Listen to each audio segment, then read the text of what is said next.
आज मेरे मित्र थोड़ा सा आपको उपदेश करेंगे। ब्रजमंडल से, वृंदावन से आए हुए मेरे प्रेमी के कृष्ण मूर्ति जी संबोधित करेंगे। तत्पश्चात फिर उसके बाद आरती इत्यादि का प्रबंध करेंगे। तो आइए विराजमान होकर के कृष्ण मूर्ति जी।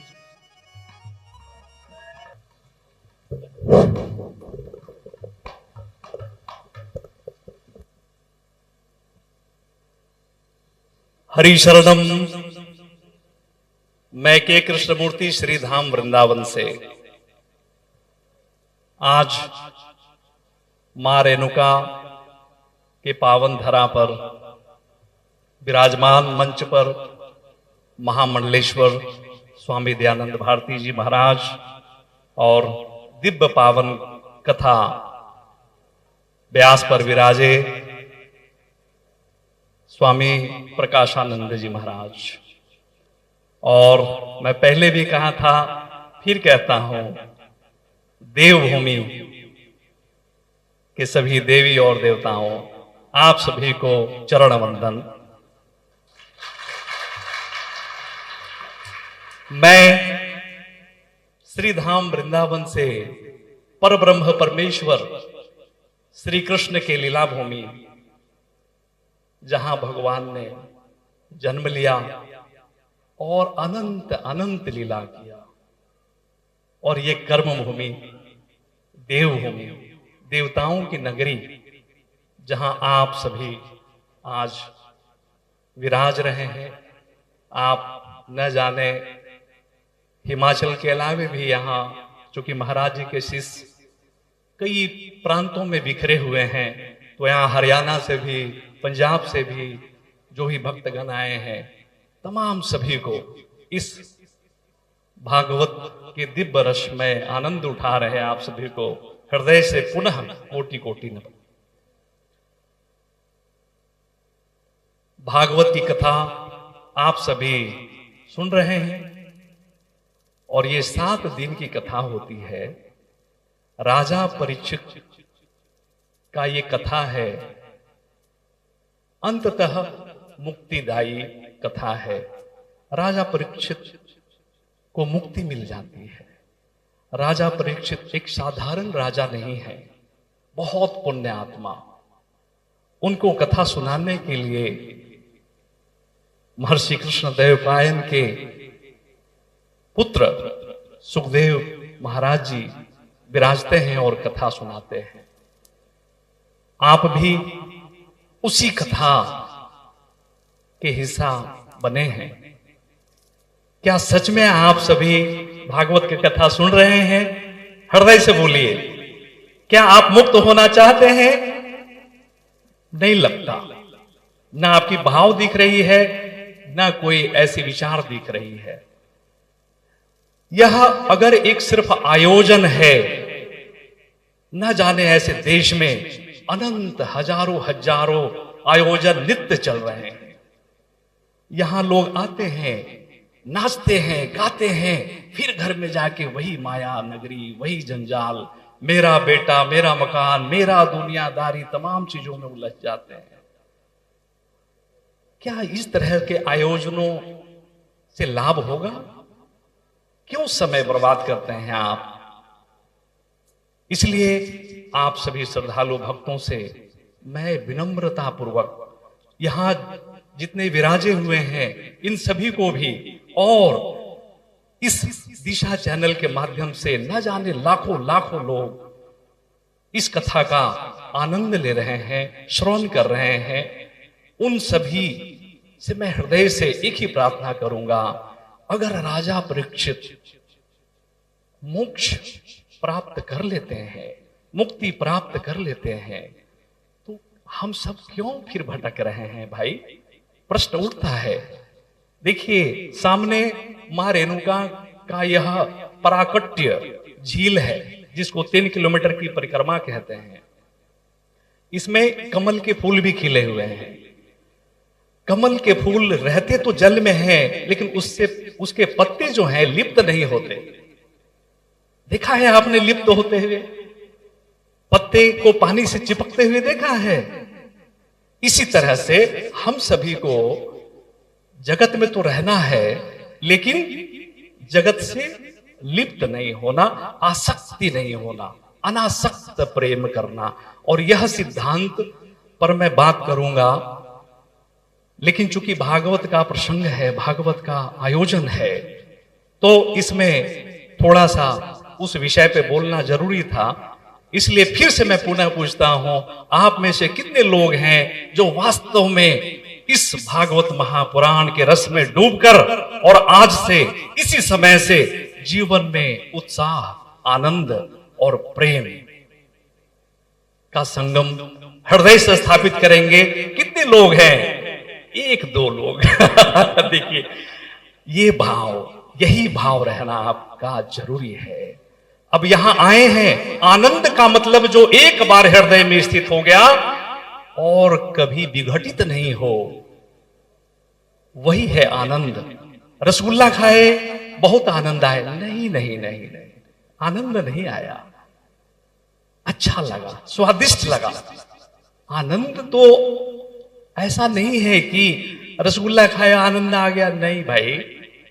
आनंद तो हृदय में स्थित हो जाए, उसको आनंद कहते हैं। और प्रेम, मैं ब्रज से प्रेम का मतलब जो महाराज जी बार बार कहते हैं इस मंच से, मुझे बहुत दर्द होता है, दुख होता है कि इतना हृदय से सत्यनिष्ठ और एक भाव स्पष्ट करके एकदम से कहते हैं। कोई बनावटी इनकी बातों में नहीं है। मैंने जब से इनको देखा, समझा, महसूस किया, मैं एक ही बात कह सकता हूं कि इनके भाव एकदम जैसे हैं वही सामने व्यवहार में आता है। कोई बनावट नहीं है, कोई चिकनी चुपड़ी बात नहीं करते। तो प्रेम का मतलब, अगर सच में प्रेम का भाषा, जो महाराज जी कल भी इन्होंने कहा था कि आज प्रेम में ऐसे दीवाने लैला मजनू के तरह हो रहे हैं कि तेरे बिना तो मैं जी नहीं सकता, और फांसी लगा के जहर खा के मर जा रहे हैं। क्या वास्तव में ऐसा प्रेम उचित है? ये वास्तव में प्रेम है? अरे प्रेम तो देखना है तो आप ब्रज की प्रेम देखो, गोपियों का प्रेम देखो। प्रेम का मतलब सर्वस्व, संपूर्ण नैछावर कर देना। जब भगवान हमारे श्री कृष्ण बाल अवस्था में बांसुरी बजाते थे, तो गोपियां जिस अवस्था में रहती थीं, चाहे वो भोजन बना रही हो, चाहे वो अपने बच्चे को लालन पालन कर रही हो, वो भागे भागे सीधे कृष्ण के पास पहुंच जाते थे। और गोपियों का प्रेम का संदेश सुने, वो क्या कहते हैं अपने आराध्य, अपने परमेश्वर, अपने इष्ट से, बंसी वारे सांवरो नयन ढाप तोहे ले हूं, ना मैं देखूं और को, ना तोहे देखन दे हूं। वाह रे वाह भाई, सिर्फ कृष्ण, कान्हा, एक गोपी, क्या भाव है देखिए। बंसी वारो सांवरो नयन ढाप तोहे ले हूं, ना मैं देखूं और को, ना तोहे देखन दे हूं। प्रेम तो ये है कि एक बार प्रेम का जो स्रोत है, आनंद का जो सागर है, सृष्टि के रचयिता है, जो विराट है, विशाल है, जिसका ना आदि पता चलता ना अंत, प्रेम तो उससे करो, क्योंकि हम तो उसी के संतान हैं। भगवत गीता में भगवान कहते हैं, अहम आत्मा गुणाकेश सर्वभूतांश स्थितः। हे अर्जुन, मैं सबके हृदय में, सभी जीवों के हृदय में स्थित हूं। तो आप भूल गए हैं कि आप परमात्मा के संतान हैं, इसीलिए आप दुख की अग्नि में जल रहे हैं, इसीलिए आपको ये कष्ट हो रहा है। इसलिए श्रद्धालु भक्तजन, आप यहां भागवत कथा में अनंत बार पहले भी आपने सुना होगा, लेकिन मैं, चूंकि गुरु पूर्णिमा का महोत्सव भी कल है और एक धर्म नगरी हो, ऊपर से ऐसे सिद्ध तत्व ज्ञान से जो अपने आप को साधना के बल से तप कर ऐसे महात्मा आपके सानिध्य हों, तो ये दोनों का संगम है।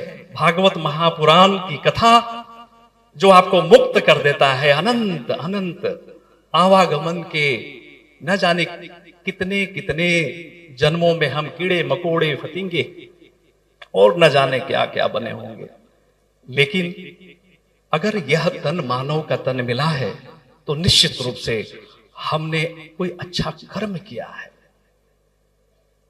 लेकिन हम भूल गए, आप जिसको पकड़ते हैं, जिससे प्रेम करते हैं, लोग कहते हैं पति पत्नी की जब शादी होती है, एक लड़के और लड़की की शादी होती है सामाजिक रूप से, तो कहते हैं ये जन्म तो चलेगा ही 7 जन्मों तक। अरे भैया 7 जन्मों तक साथ निभाएंगे, एक जन्म तो ठीक हुआ नहीं और 7 जन्मों की बात कर रहे हैं। थोड़ा सा मन खराब हुआ तो ठोकाई शुरू, लड़की खराब मिली तो फिर किसी और पे नजर मारना शुरू, न जाने कितनी समस्याएं हैं। तो भाई जिसके तुम हो उससे प्रेम करो ना, तुम हो परमेश्वर के। सड़क पर कोई चल रहा है और एक्सीडेंट कर जाता है तो क्या बीवी साथ में बचाने आती है? वहां तो जिससे आपका कोई संबंध नहीं है वो आपको पकड़ता है, बचाता है। किसने भेजा? परमात्मा ने भेजा। क्या परमात्मा को आप धन्यवाद देते हैं? नहीं। इसलिए हम कृतज्ञता और कृतज्ञता में अंतर समझें। हम परमात्मा के हैं, परमात्मा की कृपा से हमारे बच्चे आंगन में खेल रहे हैं, हमारा परिवार आनंद पूर्वक चल रहा है, तो भगवान को हर समय भोजन करते समय, उठते बैठते, जल पीने समय आप भगवान को स्मरण करके आप उसको ग्रहण करें। और अगर ऐसा नहीं कर रहे हैं तो आप पाप खा रहे हैं, आप पाप पी रहे हैं, क्योंकि ये जल मनुष्य ने निर्माण नहीं किया। आप विचार करेंगे तो आप पाएंगे कि ये जल, ये वायु, ये परमात्मा ही तो है। लोग कहते भगवान किधर है? तो भगवान किधर है ऐसा सुनने में अभी कोरोना काल में मालूम लगा था। जब ऑक्सीजन का प्रॉब्लम आया तो लाखों देने को तैयार है लोग, भैया मेरी नंबर लगवा, पैरवी कर रहे हैं। परमात्मा 24 घंटा ऑक्सीजन दे रहे हैं, कहां हम हैं? तो इसलिए ये एक भाव था प्रेम का संदेश देने के लिए, चूंकि भागवत का संदेश ही है, मुक्तिदायी ग्रंथ है ये। और मुक्त अगर हम नहीं हो रहे हैं, चिंतन मनन इस पर नहीं कर रहे हैं, तो आपका सिर्फ आना और यहां हाजिरी लगाना ही हो जाएगा। जीवन में कोई खास मंगल, जीवन में कोई खास विस्तार, जीवन में आनंद नहीं हो पाएगा। इसलिए बंधुओं, आप यहां आए हैं तो आपके हृदय में अभी से प्रेम, उत्साह और